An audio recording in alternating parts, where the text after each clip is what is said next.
क्या करते हैं हम, जो भूसा है इसको हम एक बार पिक करके देखेंगे। ठीक है, ऐसे जब हम इसको उठाएंगे तो इससे पानी गिरना नहीं चाहिए। ठीक है, इससे देखिए आप पानी नहीं गिर रहा है, बट जब हम इसको छोड़ेंगे तो हमारे हाथ हल्के हल्के गीले होंगे।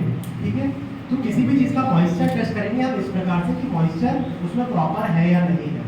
ज़्यादा पानी होगा तो कंटैमिनेशन आ जाएगा। ठीक है, एक्सेस वाटर नहीं होना चाहिए। तो अब जब इनको हमने डिवाइड करने में दो तरीके से हम मशरूम बैग भरना बताएंगे। ठीक है, पहला मैम यहाँ पर स्टॉन निकाल के डायरेक्टली पूरे भूसे में मिक्स कर रहे हैं। ठीक है, तो स्टॉन को पूरे भूसे में मिक्स करके और फिर वो भूसे को हम डायरेक्ट ट्रॉली में ट्रांसफर करके बैग को बंद करके रख देंगे। फर्स्ट प्रोसेस ये होगा। सेकेंड प्रोसेस ये होता है कि हम भूसे की लेयर बनाते हैं ट्रॉली में नीचे, फिर हम उसमें कॉर्नर पर ये स्टॉन को डालते हैं, फिर भूसे की एक लेयरिंग आएगी, फिर कॉर्नर में स्टॉन आएगा, फिर एक और लेयरिंग आएगी और ऊपर में थोड़ा सा स्टॉन डाल के हम वो बैग को सील कर देते हैं, है ना। ये दो प्रकार से होता है। तो अभी मैम पहले स्टॉन को निकाल के डायरेक्टली भूसे में मिक्स कर रहे हैं। ठीक है,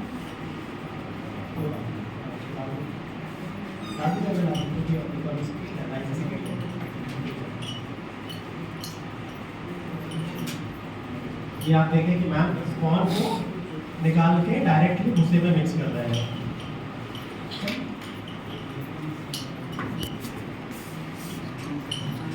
इसमें लगभग हम आधा जार ये भूसे में पूरे मिक्स करके इवनली और डिस्ट्रीब्यूट कर लेंगे इसको प्रॉपर।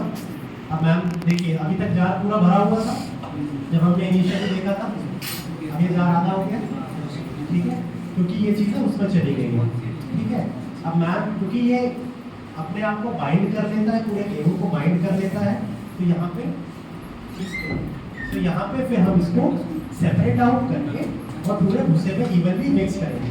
ठीक है, ये बल्क लेवल पे जब हम कर रहे हैं तो बट क्योंकि क्या होता है जब कमर्शियल लेवल पे इसको बहुत बल्क लेवल में किया जाता है तो कहीं कहीं ऐसी भूल चूक हो जाती है कि स्टॉन शायद ना जाए।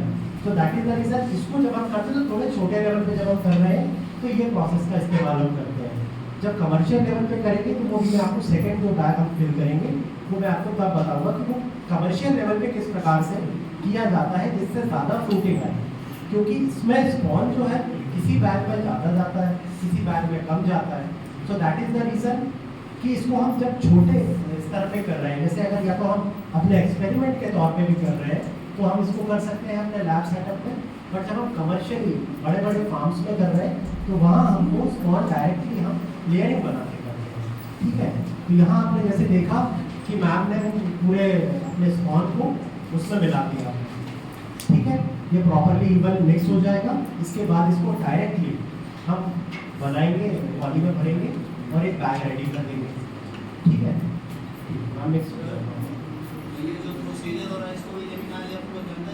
देखिए कमर्शियल लेवल पे ये चीज़ पॉसिबल नहीं है कि आप एक ही बैग लेमिनार में करेंगे। ठीक है, एडिबल मशरूम में हम थोड़ा सा स्कोप अपने आप को देते हैं, हम इसीलिए प्रिकॉशनरी ये सब चीज़ें इस्तेमाल करें कि वैसे तो कहा जाए कि लेमिनार में करना चाहिए, बट आप जब आप दिन के 300 से 400 बैग बनाएंगे तो आपकी पीठ उखड़ जाएगी अगर आप लेमिनार में बैठे बैठे करेंगे। ठीक है, तो हम यहाँ पे क्या करते हैं, कुछ केमिकल जैसे पेनिसिलिन हो गया, फॉर्मेलिन हो गया, उसका इस्तेमाल करते हैं ताकि कंटैमिनेशन अगर आउटर एनवायरनमेंट में है तो वो इरेडिकेट हो जाए, वो ना आए।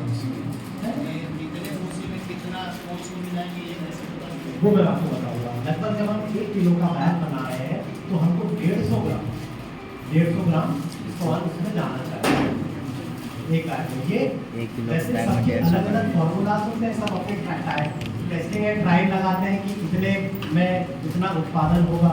तो जब हम 1 किलो में 150 ग्राम स्टॉन डाल रहे हैं तो वहाँ हम उससे 3 हार्वेस्ट ले सकते हैं। एक बार हार्वेस्ट आएगा, आपने उसको प्लग कर दिया, अब वापस से उसको ह्यूमिडिटी दे रहे हैं, वो वहाँ से कुछ टाइम बाद सेकेंड हार्वेस्ट दे देगा आपको। फिर अब जब हार्वेस्ट से सेकेंड हार्वेस्ट आएगा तो क्या होगा कि हार्वेस्ट थोड़ा सा कम आएगा पहले के मुकाबले, ये थोड़ी थोड़ी कम होती जाएगी। तो जो थर्ड हार्वेस्ट आएगा वो थोड़ा कम और आएगा फर्स्ट हार्वेस्ट के मुकाबले। तो लगभग अगर हम इसकी तीनों साइकिल की बात करें तो 1 kg के बैग से हमको लगभग अराउंड 750 ग्राम से 1 किलो तक का प्रोडक्शन आराम से मिल सकता है। ठीक है, जब मैं 750 ग्राम से 1 किलो का प्रोडक्शन कह रहा हूँ तो आपको जैसे बहुत कम लग रहा होगा, बट जब आप उसको निकालेंगे और ट्रे में रखेंगे तो वो बहुत बल्क में होता है ना। तो ये बहुत सारा प्रोडक्शन होता है। और यहाँ पे क्या हो रहा है, आपने एक बार लगाया, जैसे अंगूर की खेती होती है, हम एक बार पौधा लगाते हैं और कई साल तक उससे फ्रूटिंग लेते रहते हैं। सो सेम इसका भी प्रोसेस है कि लगभग 3 फ्रूटिंग तो हमको इससे मिलती है। अब यहाँ आप देख पा रहे होंगे कि मैम ने स्पॉन लगा के ये बैग को रेडी कर दिया है, इसमें माइसीलियम मिक्स कर दिया है और ये बैग रेडी कर दिया है। ठीक है, यहाँ पे हम छोटे लेवल पे आपको ये करके बता रहे हैं। अगर हम बात करें बैग की तो लगभग इतने इतने बड़े बैग रेडी होते हैं जिसमें हमको फ्रूटिंग ज़्यादा मिलती है। जितने छोटे बैग फ्रूटिंग अगर ज़्यादा आई है तो छोटी छोटी फ्रूटिंग होगी, अगर फ्रूटिंग कम आई है तो बड़े बड़े फ्रूट्स आएंगे। जैसे वो आप देख पाते हैं बहुत बड़े, अगर फ्रूटिंग कम आई, अगर मल्टीपल आई है तो वो थोड़ी फ्रूटिंग छोटी रह जाती है। ठीक है, ये बैग हमारा रेडी हो गया है। कुछ लोग इसको सिलेंड्रिकल बनाते हैं, कुछ चौकोर में बनाते हैं, वो अपनी अपनी प्रेफरेंस होती है। ठीक है, ठीक है, अब मैं सेकेंड प्रोसेस करूँ।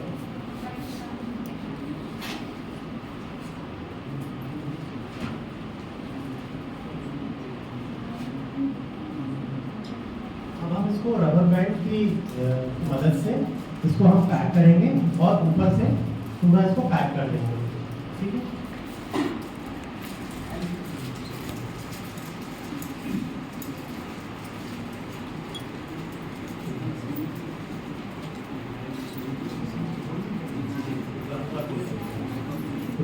चाहिए था।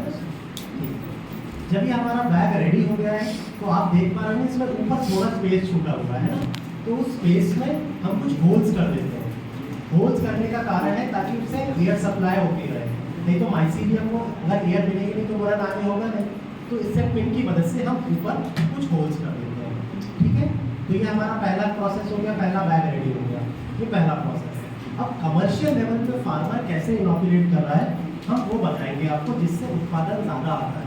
ठीक है, अब वो करने के लिए सबसे पहले आप पॉली लेंगे और पॉली में हम एक दूसरे की लेयर बनाएंगे। ठीक है, नीचे सरफेस पे एक लेयर जब बन जाएगी तो फिर उसमें स्पॉन डाला जाएगा कॉर्नर कॉर्नर, फिर एक और लेयर रेडी की जाएगी, फिर स्पॉन डाला जाएगा, फिर एक और लेयर रेडी की जाएगी। इस प्रकार से करने से क्या हो रहा है कि स्पॉन जो है हर बैग में इक्वल लेयर है, तो हर बैग से हमको इक्वल प्रोडक्शन मिल रहा है। क्योंकि